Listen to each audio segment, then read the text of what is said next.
नमस्कार दोस्तों, दोड़ा इंस्टीट्यूट में आप सभी का स्वागत है। आइए हम सभी लोग आज देखते हैं कि 8 फेब 2026 को जो सीटेट का एग्जाम होगा उसमें लैंग्वेज फर्स्ट हो या सेकंड हो, जिन्होंने हिंदी भरा है वो हिंदी पेडागोगी के क्वेश्चन कैसे पूछेंगे।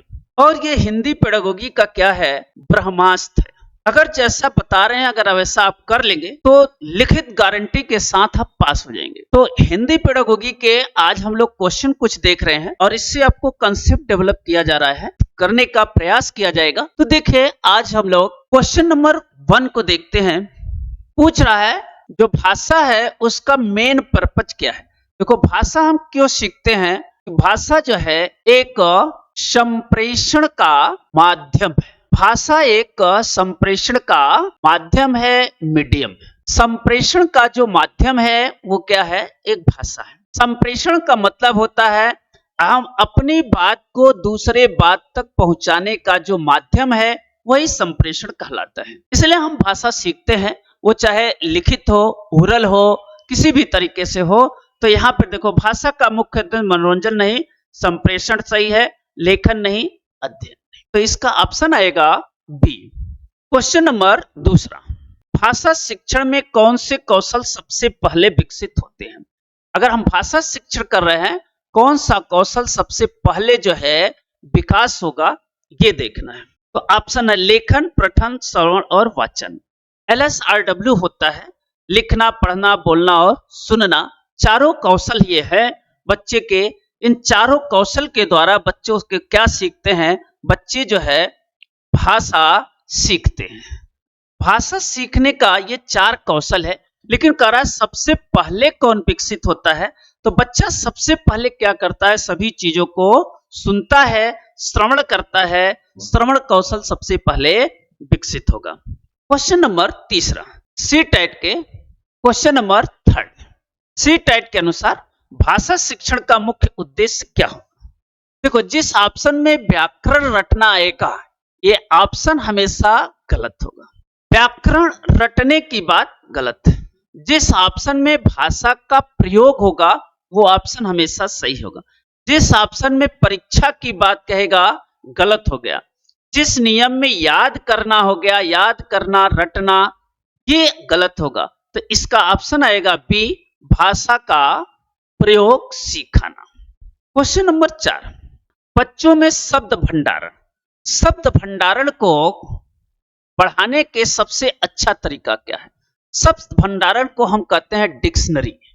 डिक्शनरी होता है, डिक्शनरी में ही शब्दों का भंडारण है। तो देखो याद कराना बताए थे, जहां आएगा ये वर्ड, जहां आएगा सीटेट में वो ऑप्शन गलत होगा। पाठ्य पुस्तक जहां होगा वो गलत होगा। जिस ऑप्शन में परीक्षा आएगी गलत हो गया। बातचीत और गतिविधियां जहां पर एक्टिविटी आएगा वो ऑप्शन सही होगा। तो सबसे अच्छा तरीका इसका क्या आ गया, सी आ गया। क्वेश्चन नंबर 5, क्वेश्चन नंबर हम लोग 5 देखेंगे। मातृभाषा बालक के अधिगम में क्या योगदान देना। यह एनसीएफ 2023 के अनुसार बच्चे को हम क्या सिखाते हैं, मातृभाषा में ही शिक्षा देंगे। देखो जिस ऑप्शन में बाधा आए गलत हो जाता, कोई प्रभाव नहीं पड़े ये भी गलत होगा, सहायक होगा सही होगा, हानिकारक जहां आएगा वो भी गलत होगा। तो मातृभाषा क्या होगा, दूसरी भाषा सीखने में सहायता करता है। और दूसरी भाषा बच्चा कैसे सीखता है, मातृभाषा से सीखता है। मातृभाषा से ही बालक जो है दूसरी भाषा सीखता है। और विद्यालय में जो पढ़ाई जाए वाली भाषा है मातृभाषा से ही मिलती जुलती होनी चाहिए। मातृभाषा और वहां की भाषा में अंतर हो जाता है, इसलिए बालक समझने में कठिनाई होती है।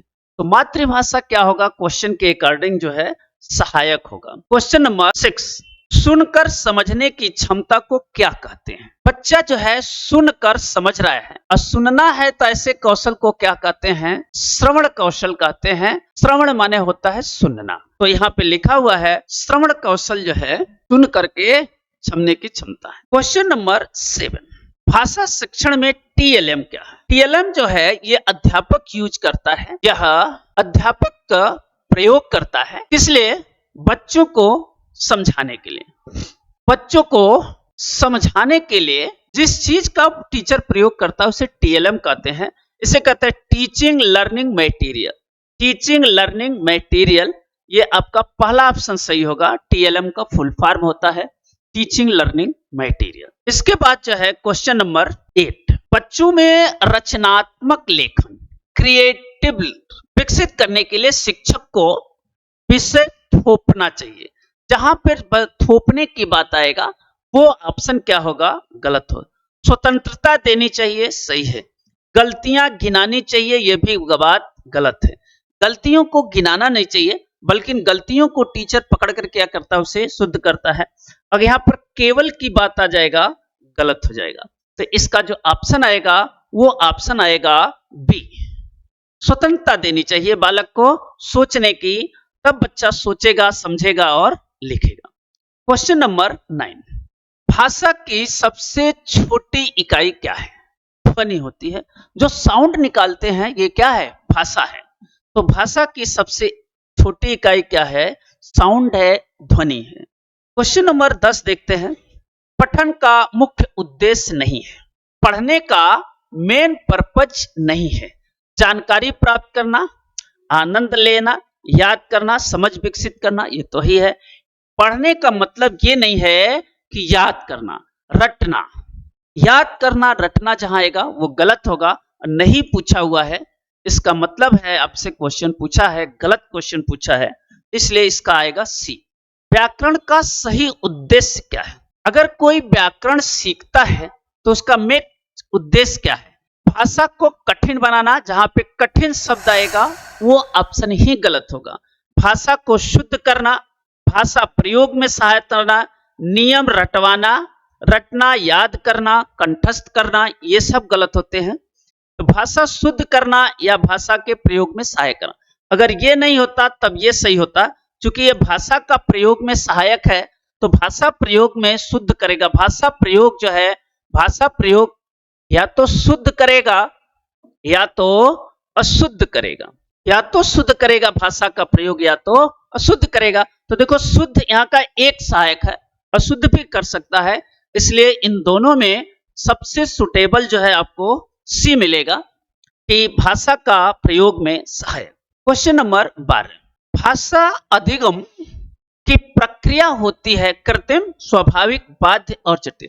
कृत्रिम यानी आर्टिफिशियल, स्वाभाविक माने स्वयं, बाध्य माने बाध्यकारी, जटिल गलत होगा। जटिल एक प्रकार का कठिन ही है, जटिल और कठिन जहां आएगा वो ऑप्शन गलत, बाधा गलत, कृत्रिम गलत। कैसा होगा, स्वाभाविक होगा। भाषा अधिगम की प्रक्रिया क्या होती है, स्वाभाविक होती है, स्वयं से आती है, किसी के कहने से नहीं आती। बच्चों की भाषा त्रुटियां दर्शाती है। बच्चों की जो भाषा त्रुटियां हैं ये क्या दर्शाती हैं, ये है असफलता, जहां पे आएगा सफलता और असफलता के लिए हम बच्चों को नहीं सोच सकते, कमजोरी गलत होगा। अधिगम प्रक्रिया, अधिगम प्रक्रिया माने सीखने के, अज्ञान गलत। बच्चा अज्ञानी नहीं है, ज्ञानी है, और बच्चे में सीखने की कैपेसिटी है, क्षमता है, अज्ञान नहीं है, इसलिए अधिगम प्रक्रिया जो होगा ये इसका सबसे सुटेबल होगा और सबसे सही होगा। क्वेश्चन नंबर सी टेट में भाषा का दूसरा उद्देश्य क्या हो सकता है? सी टेट में भाषा का दूसरा, मातृभाषा सिखाना। देखो मातृभाषा जो होती है उसकी पहली भाषा होती है, बालक की पहली भाषा जो होती है वो मातृभाषा होती है। इससे हम दूसरी भाषा, इसी मातृभाषा से हम क्या करते हैं, दूसरी भाषा सीखते हैं। दूसरी भाषा जो सीखते हैं वो मातृभाषा से, दूसरी भाषा में दक्षता। देखो केवल की बात आएगा गलत, प्रैक्टिस की बात आएगा गलत, यहाँ पे दूसरी भाषा में दक्षता, इसका ऑप्शन आएगा बी। क्वेश्चन नंबर 15, कविता पढ़ाने का सर्वोत्तम तरीका क्या है? कविता हम बालक को पढ़ा रहे हैं, सबसे अच्छा तरीका क्या होगा ये देखना। अर्थ लिखवाना, भावानुभूति करना यानी भाव के अनुभव करना, अनुभूति करना, अनुभव कराना, प्रश्न को याद कराना, कठिन प्रश्न बनवाना और अर्थ लिखवाना एकमात्र तरीका है, इसलिए गलत होगा। भाव अनुभूति करना यानी जो उसका भाव आ रहा है उसका बच्चों को अनुभव कराना, भावानुभूति होता है, तो इसका ऑप्शन आएगा बी। क्वेश्चन नंबर आपको 16 होगा, कहानी सुनाने में बच्चों में क्या विकसित हो। हम बच्चों को कहानी सुना रहे हैं तो बच्चों में क्या विकसित होता है। डर जहां आएगा गलत हो जाएगा, कल्पना शक्ति आएगा सही होगा, आलस जहां आएगा, भ्रम जहां आएगा, वो ऑप्शन हमेशा गलत होते हैं। क्योंकि अगर डर है बच्चा तो सीखेगा नहीं, ओपिनियनली नहीं सीखेगा। इसलिए अगर ऐसे ऑप्शन आपके सामने कभी दिखाई पड़ते हैं तो ऑप्शन हमेशा गलत होते हैं।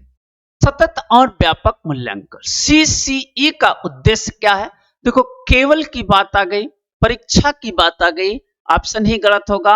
अंक देना गलत होगा, कंपेयर करना गलत होगा। केवल सर्वांगीण विकास होता है। सर्वांगीण विकास मतलब होलिस्टिक डेवलपमेंट होता है। बालक का चौमुखी विकास होता है, टीचिंग और नॉन टीचिंग। तो इस तरह से यहाँ पे होलिस्टिक डेवलपमेंट की बात करेगा, सर्वांगीण विकास की बात करेगा। भाषा शिक्षण में संवाद का अर्थ है। संवाद का भाषा शिक्षण में संवाद का क्या अर्थ है। शिक्षक का बोलना गलत, पुस्तक पढ़ाना, दो तरफा बातचीत। संवाद तभी होता है जब दो आदमी रहते हैं और ये आपस में बातचीत करते हैं, इन्हीं को क्या कहते हैं, अभ्यास कराने की बात आएगा गलत। तो इसका ऑप्शन आएगा सी। क्वेश्चन नंबर 19, प्राथमिक कक्षा में भाषा शिक्षण होना चाहिए। प्राथमिक कक्षा में भाषा शिक्षण कैसा होना चाहिए। नियम पर आधारित गलत, रटंत गलत, गतिविधि आधारित होना चाहिए, एक्टिविटी बेस होना चाहिए, परीक्षा पर आधारित गलत। इसका कौन सा होना चाहिए, एक्टिविटी बेस होना चाहिए। क्वेश्चन नंबर लास्ट और अंतिम, भाषा कौशल की सभी क्रमबद्धता है, सही क्रमबद्धता है। देखिए भाषा जो कौशल है, भाषा कौशल यह होता है LSRW। L फॉर लिसनिंग सुनना, S फॉर स्पीकिंग बोलना, R फॉर रीडिंग पढ़ना और W फॉर राइटिंग लिखना। ये चार कौशल बालक है, इसी से भाषा सीखता है। सुनना यानी श्रवण, सबसे बालक में श्रवण कौशल विकसित होता है। तो देखते हैं यहाँ पे सबसे पहले क्या होगा, श्रवण, वाचन बोलना, पठन पढ़ना और लिखना। बोलना को वाचन कहते हैं। तो इस तरह से बालकों में जो है चारों कौशल विकसित होते हैं। ये इसी क्रम में नहीं होते बल्कि एक दूसरे से जुड़े होते हैं। तो इस तरह से हम लोगों ने आज क्या किया, 20 क्वेश्चन हिंदी की पेडागोगी ब्रह्मास्त्र लेकर आया। आप इसी तरह के वीडियोस के लिए, इसी तरह के इंफॉर्मेशन के लिए, इसी तरह के ट्रिक्स के लिए आप हमसे जुड़े रहिए। इसी तरह का अगर आपको ट्रिक्स चाहिए हमारे साथ जुड़े रहें और आपको परीक्षा तक जो है ऐसे ही कभी ईबीएस, कभी हिंदी, कभी मैथ, कभी एसएसटी सबके वीडियो आपको मिलेंगे और आप उसको अच्छी तरह से समझ करके आगे चलें, निश्चित ही सफलता आपको मिलेगी। तब तक सभी लोगों को धन्यवाद।